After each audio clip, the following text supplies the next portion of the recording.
sorry, Miss Westcott. What you ask is impossible. I cannot release your aunt. But there's nothing wrong with her. There's no reason for her to be locked up in your... whatever you call this place. It's a rest home, Miss Westcott. Oh. The finest in the East. Our patients have every comfort, every care. Maybe. And if they're ill, maybe that's what they need. But not my aunt. There's nothing wrong with her.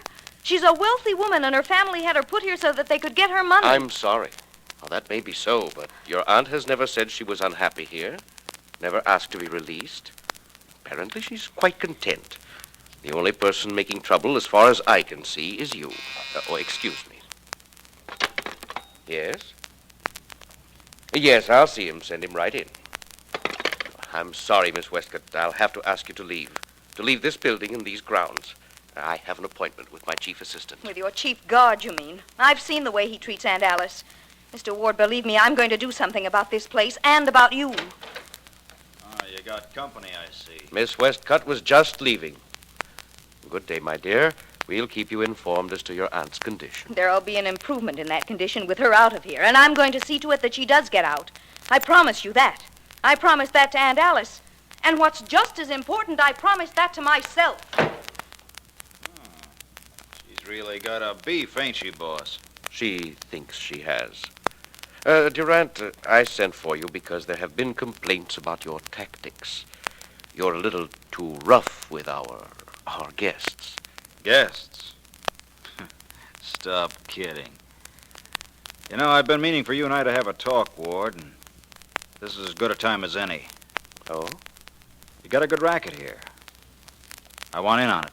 Racket? Don't raise your eyebrows at me. I work here. That kindly little kisser of yours and your pretty snow-white hair don't fool me. This joint's practically a prison for people whose families want them out of the way. You ain't such a nice character as you look, Ward. Well, that does call for a little talk between you and me, Al. Shall we say this evening?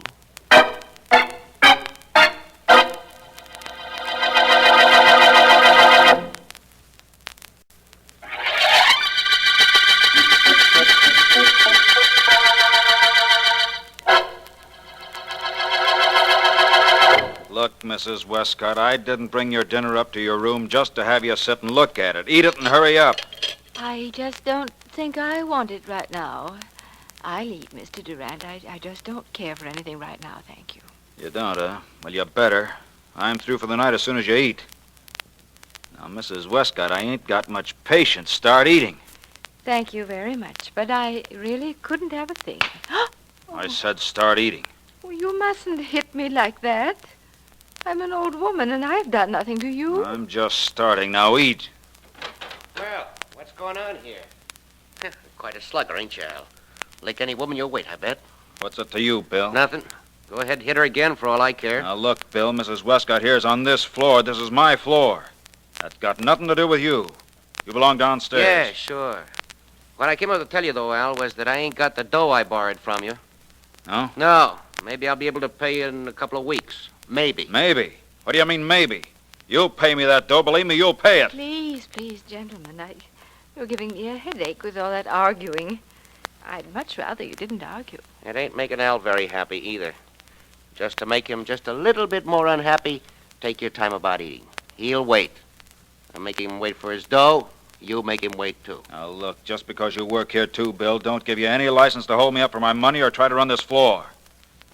Maybe I ought to... You won't. You ain't got the guts. You wouldn't take a chance of taking a poke at me. After all, I ain't an old lady. And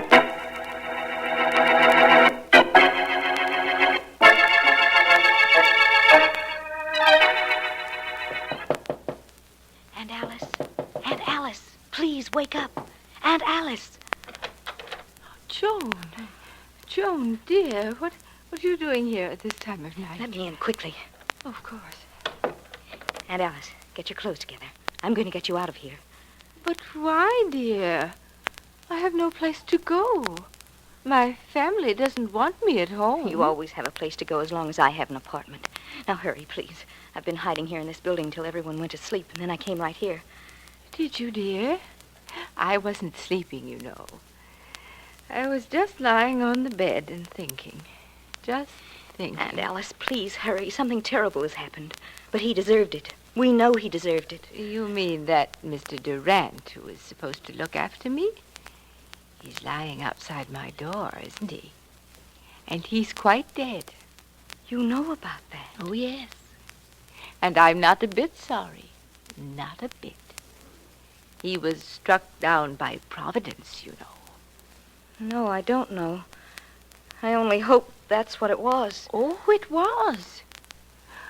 Of course, sometimes, like in this case, Providence has to have a little outside help.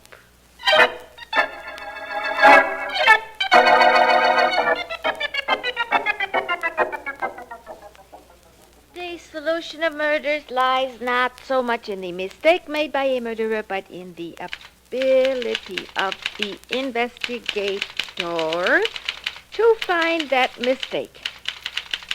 Well, I got that, Mr. Vance. That's good, Miss Woods. Now, let me see. How am I doing since Miss Deering's been away seeing her mother, Mr. Vance? Great, huh? Adequate. Adequate but refreshing, Miss Woods. Mr. Vance, you seem a little unoccupied. Something on your mind? No, nothing.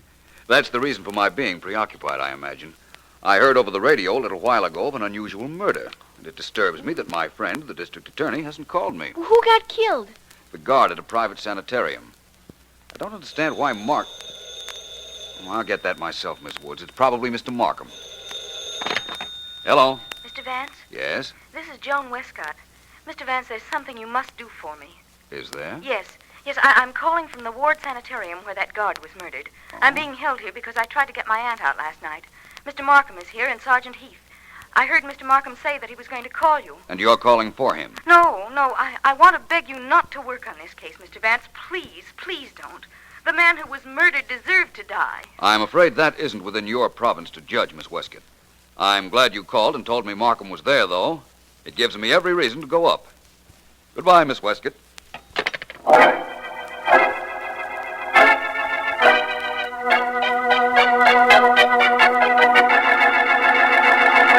See now why I didn't want you to call Vance, Mr. Markham?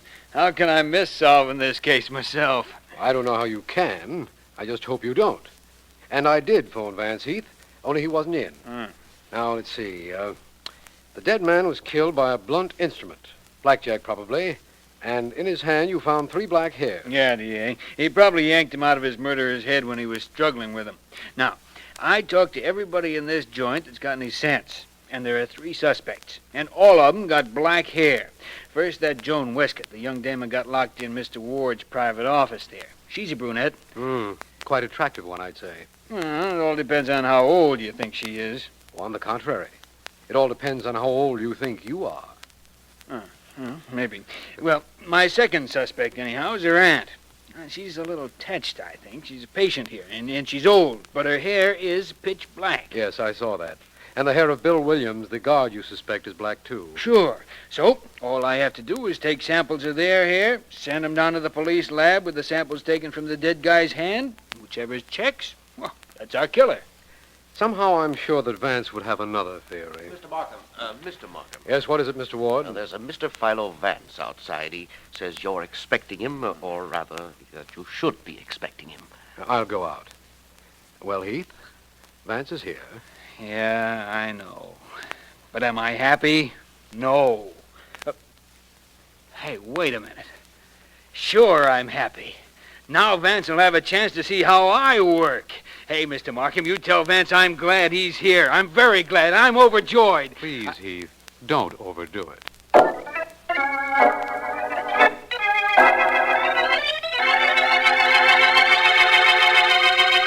Thanks, Markham. You're welcome. Just give me a few minutes in Mr. Ward's office with Joan Westcott and that other guard, Mr. Williams, and I'll be satisfied. All right. You know, of course, that the reason you didn't reach me on the phone was because I was on the way up here. Of course. My fault for calling late. Go right in, Vance. I'll wait for you here. All right. You know, murder in a sanitarium is such a delicate thing. I'm really gratified that you did come. Right, and thanks again. It's all right. Well, hello, you two. Hello? Hiya. My name is Vance. Oh. I've a purely academic question to ask both of you. Miss Westcott, did you kill Mr. Durant? So you came after all, didn't you, Mr. Vance? Even after I begged you not to. I told you I would. Mr. Williams. Don't bother me. I'm sorry, but I must, Mr. Williams. What's that? Changing of the guard? Patients are exercising. We march them around. What about it? I'd like to see that. So look. Yeah, look, Vance. You can see it very plain from this window. Well, I'll try. That's quite an imposing sight. Does Mr. Ward always lead the patients through those maneuvers? No, that's my job. I'll show you where I generally do it from. You see, right about... I've got him, Miss Westcott! What? Oh! Clipped him. Now, grab that towel and cram it in his mouth. What? Get that towel, hurry, or I'll take care of you, too. Oh, here it is. Good. Now get that roll of wire from the top drawer in All Ward's right. desk and step on it. All right. We'll tie him up good and get out of here. I don't want to get out of here, not this way. Do what I tell you. Get that wire. Well... Make it quick. Okay. That's better. I don't like doing this. Who cares what you like? Do what I tell you so I can get out of here. You want to stay, stay. I'll tie Vance up and then go to work on that window. Here's the wire. Okay. Vance guy just walked in here. Wrong time for him. There, that takes care of his hands. I use my handkerchief to make sure that towel stays in his mouth. Tie it. Good and tight. All right, but I... Hurry up and shut up. Feet. There, one more turn to make sure. That does it. Well, you coming with me? No. Well, then, so long, sister. I'm getting... What's going on in here? Sergeant Heath. Well, I guess that's that. Seemed like a good idea at the time, though. Hey, come on in, Markham. Take a look at your friend Vance. All he needs is a spit, and he's ready to be barbecued. Vance, what happened? What? Just a moment. I'll have this. Look. There you are. Thank you for removing that gag, Markham. It's all right. Please get to work on my hands. Of course. Now, what happened here? Well, Miss Westcott and Mr. Williams didn't want to be questioned, I imagine, so Mr. Williams knocked me out. Oh, thank you, Markham. I'm all right now. That's Oh, you fine. are you? I'm going to show you how all wrong you are, Vance. I'm solving this case myself. You can watch if you like. I'd like to, very much. Okay. Now, Al Durant, the dead man, had 3 black hairs in his hand when we found the body. So, a black-haired guy, or gal, killed him. That's entirely reasonable. Sure it is. Now, I'm taking samples of the hair of this black-haired gal and this black-haired guy. Yeah, hold still, you. Hey, what are you doing to my head? Just taking a couple of hairs off it. You won't miss 'em. Now, you, miss. Don't you dare use that scissors on my head. Oh, okay, do it yourself. Here. Oh, all right. This is all completely ridiculous. Perhaps not, Miss Westcott. Sergeant Heath is going to have your hair compared down at the police laboratory with the hair found in Al Durant's hand. And if it checks, I'm afraid you're in rather a serious spot. I'm not afraid. Heath, let me ask you something. Yeah? Suppose, just suppose, mind you, that you find that neither of those hair samples match the ones you took from Durant. Then what? Well, then that old Mrs. Westcott's hair will match. It's got to be one of these 3. Just supposing it isn't, though, Heath. Well, then I'll take samples of every black-haired person in this place. Even you agreed it had to be somebody here who killed Durant. Yes, we're reasonably certain of that. Well, okay, then. One of them killed that guard, and that one's hair will match the sample we got. Then we got our killer. As simple as that, eh, Heath? Sure. How much longer are you going to keep me here, Sergeant Heath? I don't know. Miss Westcott, you're a rather contrary person. As I understand it, you wouldn't leave this place before Mr. Durant's death. Now you're quite anxious to go. Yes, I am. I want to get out of here and take my aunt with me. I never want to see this awful place again. Well, Miss Westcott, I wouldn't be so anxious to leave here if I were you. In the event that Sergeant Heath's hair test points to you, you'll be going to a much more uncomfortable place, I assure you.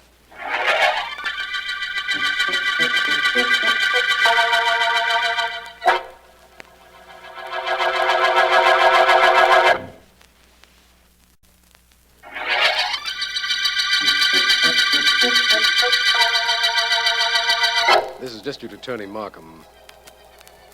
The Blackjack murder case began when Al Durant, a guard in the private sanitarium run by a Mr. Ward, was found dead. Suspects include Bill Williams, another guard, a patient, Alice Westcott, and her niece, Joan Westcott. Vance has one important clue: 3 strands of human hair that have been found in the dead man's hand. Vance told me he was on his way to interview Mrs. Westcott, and he should be there about... You sit down, Mr. Vance. Please do. Thank you, Mrs. Westcott. Yes. I have a few questions to ask you. I don't mind. Really, I don't. Only you won't slap me if I don't answer them, will you? I'd rather not be slapped, Mr. Vance. I won't slap you, Mrs. Westcott. In fact, I'd like to see anybody raise his hand to you while I'm around. Mr. Williams, the other guard, made Mr. Durant stop hitting me the day Mr. Durant was murdered. Just before they quarreled. Yesterday, I believe. Mrs. Westcott, do you think Mr. Williams killed Mr. Durant? Oh, no. Your niece, then, Mrs. Westcott? Oh, my goodness, no. She's so nice and gentle. She wouldn't hurt anyone. I wonder, then, who did kill him? Oh, I did. You?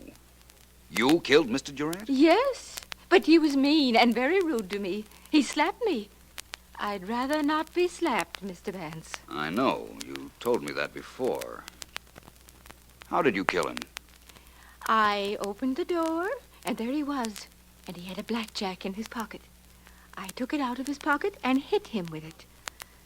I'm sorry if I've caused everybody so much trouble, but nobody asked me until now whether I killed him. All they wanted was a few strands of your hair. Is that right? Yes, but I don't know why. You're sure of what you just told me, Mrs. Westcott, that you hit Mr. Durant with his own blackjack? Oh, I'm positive. I used to kill him very often. Every night, right after I fell asleep, I used to kill him. And always the same way. So you see, I know I did it. I see. I'll tell you one thing, Mrs. Westcott. You've confused me, and very nicely. I wonder how ill you actually are, how imaginative you actually are, and above all, how clever.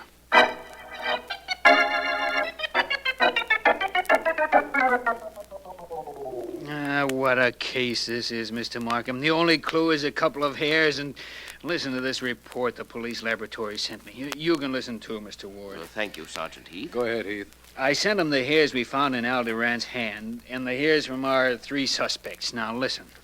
Sergeant Heath, this is to inform you that there is no similarity between the samples taken from the heads of your suspects and the original hairs found in the dead man's hand. Signed, Morgan Police Laboratory. Looks like we haven't gotten very far in this case, doesn't it, Heath? Yeah, sure does. A fine time for your friend Vance to run out on us. Oh, he'll be back. I know that. You know it, but what do I know? All I know is a black-haired guy killed Al Durant. Well, I'll leave you with Mr. Ward. I'm going to go looking for another black-haired guy. And see you later, Mr. Markham. Mr. Ward. Right. How soon will the police leave here, Mr. Markham? Well, they've spoiled my discipline, my routine. They've ruined this office. How do they ruin it, sir? By using it? Look and see. Papers helter-skelter, the desk moved, everything topsy-turvy. Nothing is in its proper place. Everything must be in its proper place, Mr. Markham. Yes, I know. And the reason we've made such a mess out of your office, Mr. Ward, is because we're trying to put a murderer in his proper place. Behind bars.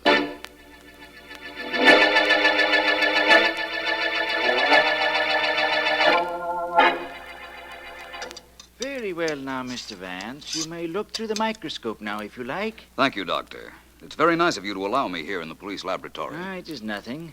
Mr. Markham phoned me and asked for me to let you come in. I was glad to have you. Sometimes even scientists like a little audience. Here, now look through the microscope, Mr. Vance. All right. Tell me first, though, Doctor. Your tests showed that none of the hair samples from the 3 suspects matched the hair found in the hand of Mr. Durant, the murdered man. None of them match, Mr. Vance. You are looking through the microscope now. Good. The single hair on the right, that is the one which was found in the murder man's hand. The one on the left is one of the samples. Vast difference, isn't there, Doctor, under a microscope? Definitely. Notice, Mr. Vance, at the very tip of the hair on the right, a little unusual substance. Yes. That is gum arabic, generally used as a glue. As a glue? Well, Doctor, perhaps the hair samples found in Mr. Durant's hand came from a wig. No, I'm sorry, Mr. Vance. They came from no wig. They came from a human head, and they were pulled from that head when the head was alive. Now, Mr. Vance, that hair came from no wig. It came from a living head. But the gum arabic, that must mean something. Yes, I imagine it does, but what? What, Doctor? Well, unless I'm very much mistaken, it means I know who murdered Al Durant.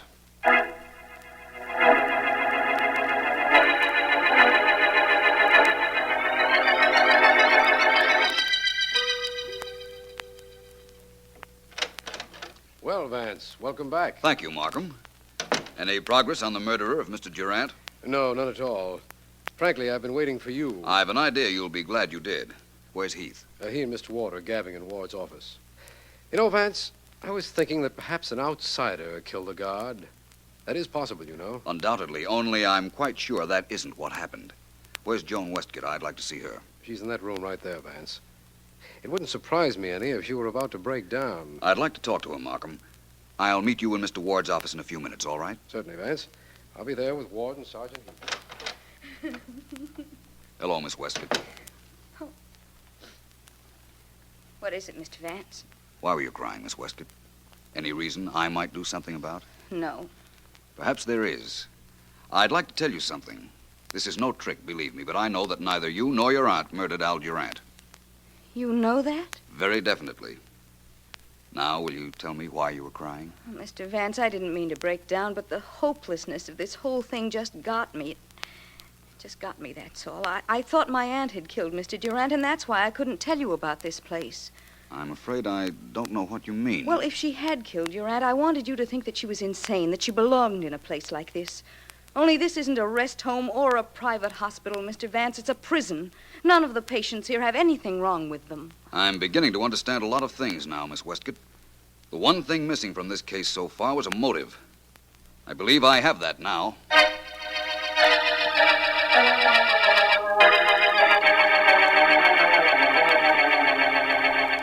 You'd do all of us a great favor, Mr. Ward, if you'd cooperate with Sergeant Heath and me. I'd be glad to, Mr. Vance. How can I help? I'll get around to that in a moment.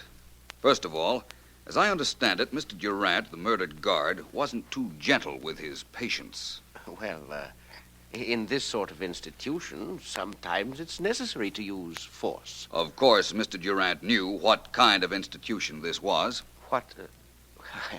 I don't understand. I think you do, and I think he did. I think he knew you were operating this place as a wide-open racket, keeping certain people in it because of the convenience that might provide to others. Mr. Vance, do you know what you're saying? Sergeant Heath. I don't know either. All I know is he generally does. Thank you, Heath.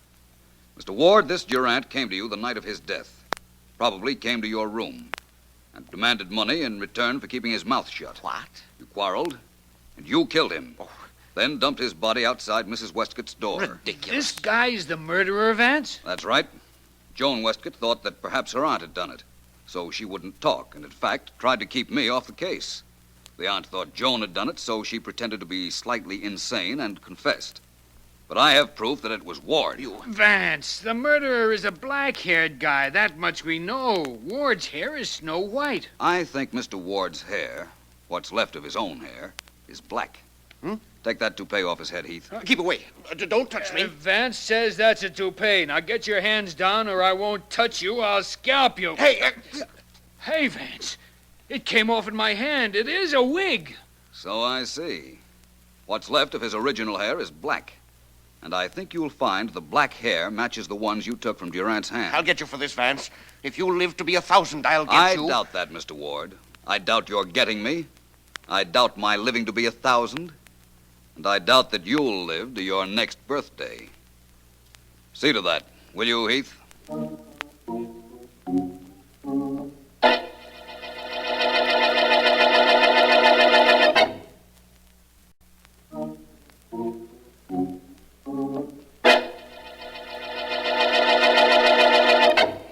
Mr. Vance, I'm so mixed up about that hair thing. I don't know how to begin asking you what made you so sure. I'm dumb, huh? Leading question, Miss Woods. Perhaps I might explain, though.